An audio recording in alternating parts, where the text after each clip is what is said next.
High dear friends, welcome back to my channel Juthi Ranna Banna. আমার আজকের recipe লোচ্চা fish fry. কক্সবাজারে যারা ঘুরতে গেছেন তারা লোচ্চা ফিশ ফ্রাই খাননি এমন মানুষ পাওয়া মুশকিল। আজকে আমি আপনাদের একটু বেশি স্বাদের, একটু বেশি মুচমুচে ফ্রাই করে দেখাবো, যেটা বানানো সহজ আর খেতে অসাধারণ। এটা বিকালে নাস্তায় বড়দের পাশাপাশি বাচ্চারাও চেটেপুটে খেয়ে নেবে।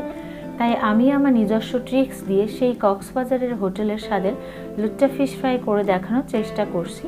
আশা করছি রেসিপিটি আপনাদের ভালো লাগবে। ভালো লাগলে একটা লাইক বাটনে ক্লিক দিন আর সাবস্ক্রাইব করে আমাকে উৎসাহিত করুন।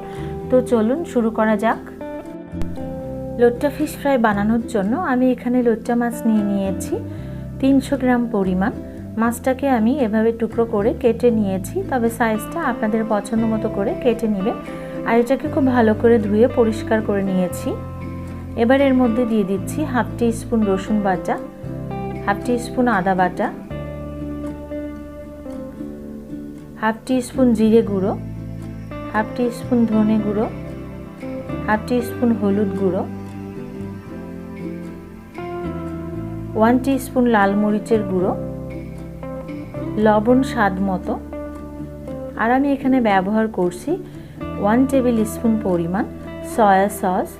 আর দিয়ে দিচ্ছি 1 টেবিল চামচ পরিমাণ লেবুর রস। এতে করে মাছের যে একটা আষ্টে গন্ধ, সেই গন্ধটা থাকবে না। এই সমস্ত উপকরণ দিয়ে খুব ভালোভাবে মেখে মেরিনেশন করে নিতে হবে। আর মেরিনেশন করে ফ্রিজের নর্মাল চেম্বারে রেখে দিতে হবে 1 ঘন্টার জন্য। তবে আপনাদের হাতে যদি আরও বেশি সময় থাকে সেক্ষেত্রে 2 ঘন্টা বা 3 ঘন্টার জন্য রেখে দিতে পারেন।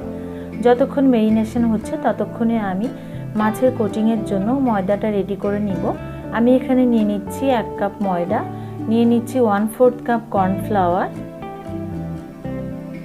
দিচ্ছি স্বাদ মতো লবণ, দিচ্ছি 1 টিস্পুন পরিমাণ লাল মরিচের গুঁড়ো। টেস্টটাকে বাড়ানোর জন্য আমি এখানে ব্যবহার করছি হাফ টিস্পুন পরিমাণ অরিগ্যানো, তবে এটা অপশনাল, হাতের কাছে না থাকলে দিবেন না। আর দিচ্ছি সামান্য একটু গোলমরিচের গুঁড়ো। এবার চামচ দিয়ে নেড়েচেড়ে মিশিয়ে নিচ্ছি। আর দিয়ে দিচ্ছি হাফ টিস্পুন পরিমাণ হলুদের গুঁড়ো। প্রয়োজনে হাত দিয়ে এটাকে মিশিয়ে নিতে পারেন। সমস্ত উপকরণগুলো খুব ভালো করে মিশিয়ে নিচ্ছি। ফিরে এলাম 1 ঘন্টা পর, মাছটা বের করে নিয়ে এসেছি। মাছটাকে আবারও কিছুটা ভালো করে মাখিয়ে নিচ্ছি। এবারে আমি ময়দায় মাছগুলোকে কোট করে নিচ্ছি।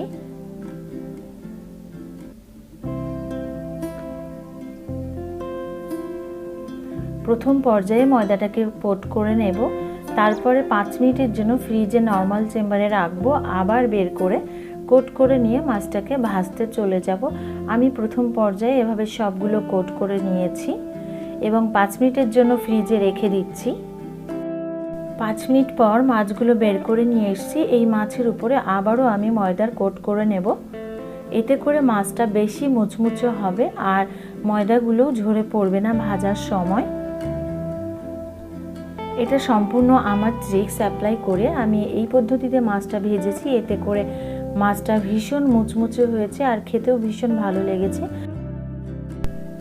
আমি কড়াইয়ে তেল দিয়ে দিয়েছি আর এই মাছগুলো ডুবো তেলে ভেজে নিতে হবে।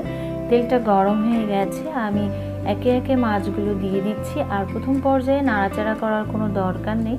যখন মাছগুলো অটোমেটিক্যালি তেল থেকে উপরে চলে আসবে ঠিক তখন একটু আলতো করে নেড়ে চেড়ে উল্টে পাল্টে নিলেই রেডি হয়ে যাবে ফিশ ফ্রাই। আর এই মাছটা ভাজার জন্য 5 থেকে 6 মিনিট সময় লেগেছিল। আর চুলার আঁচটা অবশ্যই মিডিয়াম টু লো আঁচে রেখে ভেজে নিতে হবে। দেখলেন তো কত সহজে তৈরি হয়ে গেল লোচ্চা ফিশ ফ্রাই। আওয়াজটা নিশ্চয়ই শুনতে পেরেছেন। আর কত সহজে তৈরি হয়ে গেল বাচ্চা থেকে বড় সবার খুব পছন্দের লোচ্চা ফিশ ফ্রাই। কক্সবাজারের হোটেলের স্বাদের এই ফিশ ফ্রাই আশা করছি আপনাদের খুব ভালো লেগেছে। যদি ভালো লাগে তাহলে একটি লাইক বাটনে ক্লিক দিন আর সাবস্ক্রাইব করে পাশে থাকা বেল আইকনটিতে ক্লিক করুন, যাতে করে সবার আগে আমার ভিডিওগুলো আপনার কাছে পৌঁছে যায়। আগামী পর্বে কথা হবে আরও একটি সহজ ও সুন্দর রেসিপি নিয়ে। সে পর্যন্ত সবাই খুব ভালো থাকবেন। Thank you so much.